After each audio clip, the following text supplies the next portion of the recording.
Spider-Man, Spider-Man, does whatever Tobey Maguire can, spins a web like Andrew Garfield. Watch out, it's Spider-Man Homecoming. How you doing, my friends? This is my spoiler-free review of Spider-Man Homecoming. If you guys have been paying attention to this channel, or just me in general, you know that I've been looking forward to this movie. Going into it, I honestly thought it could be one of the best superhero movies this year, and it's competing against a lot. But hey, it's finally here, and I'm excited. I did have a chance to go to the red carpet premiere to watch the movie, and now I get to do a review on it, and I'm gonna be 100% honest, none of this was an ad. This is my true 100% honest opinions of the movie. The first thing to note is that since superhero movies became a thing, this is the 6th time we are seeing an actual Spider-Man movie. 7th time we're seeing him on the big screen. And it's not like it was with Wolverine and Hugh Jackman, where each time you saw him it was another time along the timeline. No, we've seen a reboot 3 times now. But yes, this is the 6th time I've seen Spider-Man out there.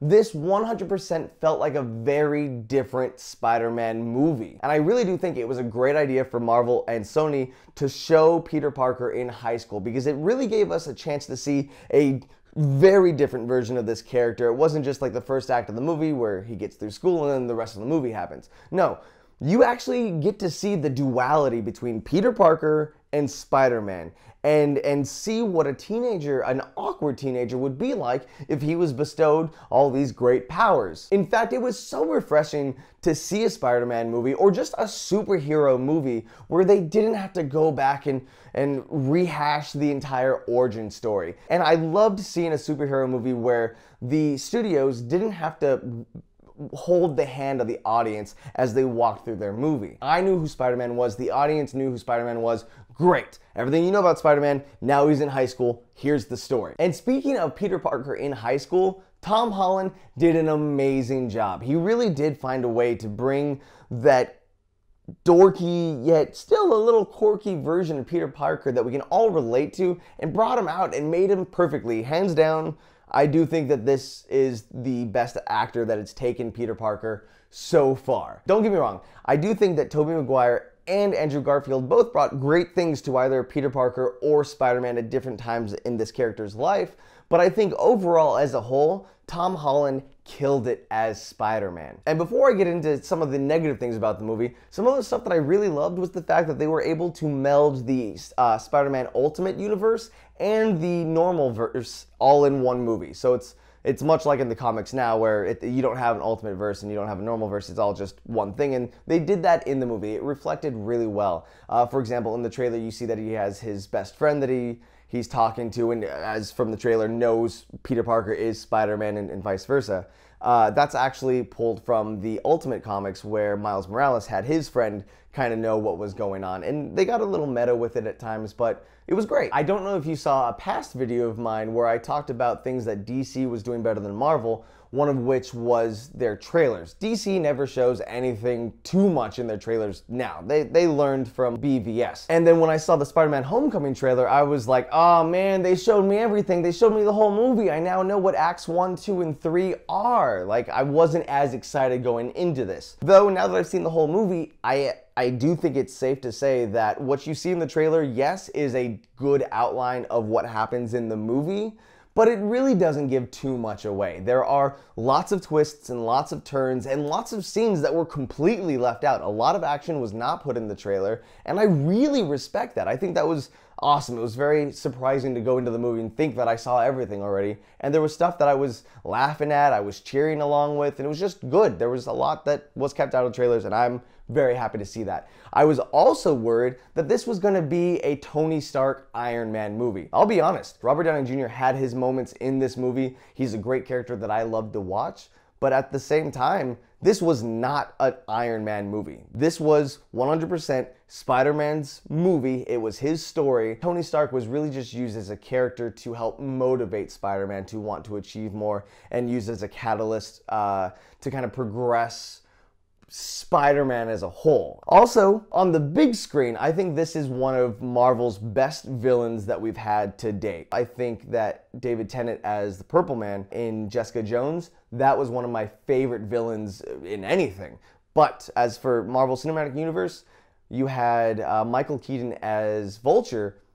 He was so good. We actually got to see why this character was doing what he was doing. He actually had purpose. It wasn't just like a Ronin that wanted to destroy a planet for no reason. There was an actual character under Michael Keaton's Vulture, and that was great. There's a lot that you'll see from his character and a lot of different sides that you'll see, and I think it's very impressive, and I love that Marvel's going in this direction with better villains, and I hope that's reflected more in other movies that are coming up like Thor Ragnarok. But as I say all of these nice things about the movie, there are definitely some negative things that need to be mentioned. Again, this is all spoiler free, just something to walk into the movie in the back of your head.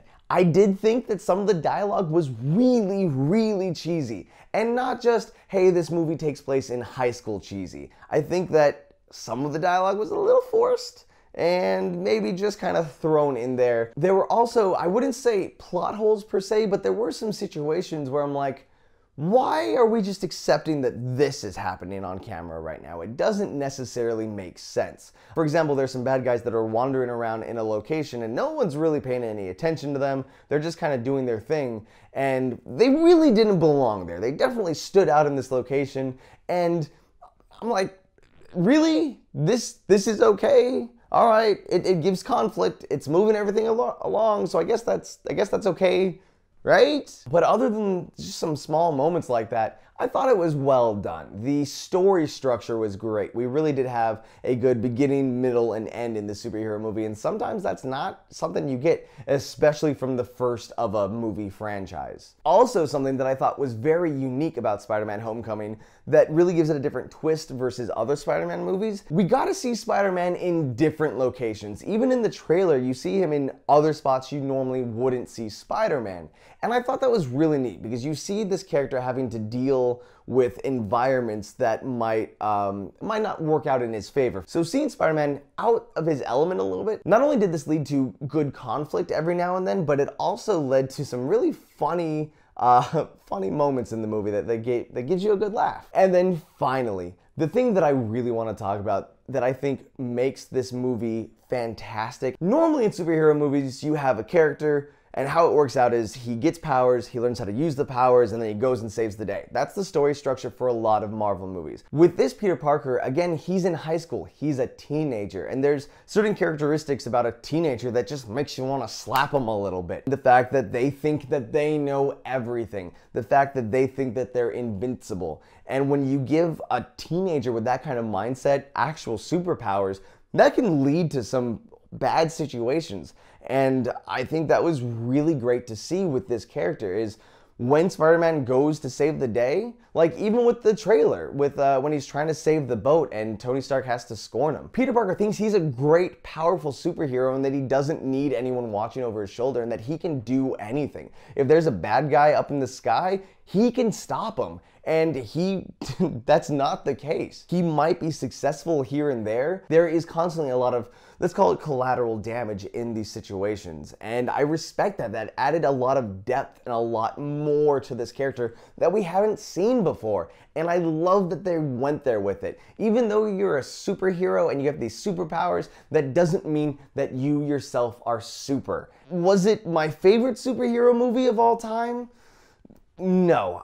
Was it better than Wonder Woman? You know, I think Wonder Woman and Spider-Man are pretty on par, actually. I thought Wonder Woman was a very, very, very well done movie. And this movie just had a lot of stuff that I really liked. So in my book, they're kind of the same. But if you've seen the movie, let me know in the comments below what you thought of it. Also, keep the comments a spoiler-free zone. We have people that want to see the movie and enjoy the movie. There are some major twists in this movie that we did not talk about here that I did think were great. And for the people that have seen the movie and know that I didn't talk about a few things, just know that, yeah, I thought those were some awesome nods. But that's saved for another time. Guys, I love you so much. Thank you for watching. Thank you for letting me take moments to be able to talk about the things that I love. This really is a channel for video games, comic books, and movies, and I get to rant with you guys, and I appreciate all that time. So, till the next time, I'll see you later. Spider-Man, Spider-Man, does whatever Tobey Maguire can, spins a web like Andrew Garfield. Watch out, it's Spider-Man. Homecoming.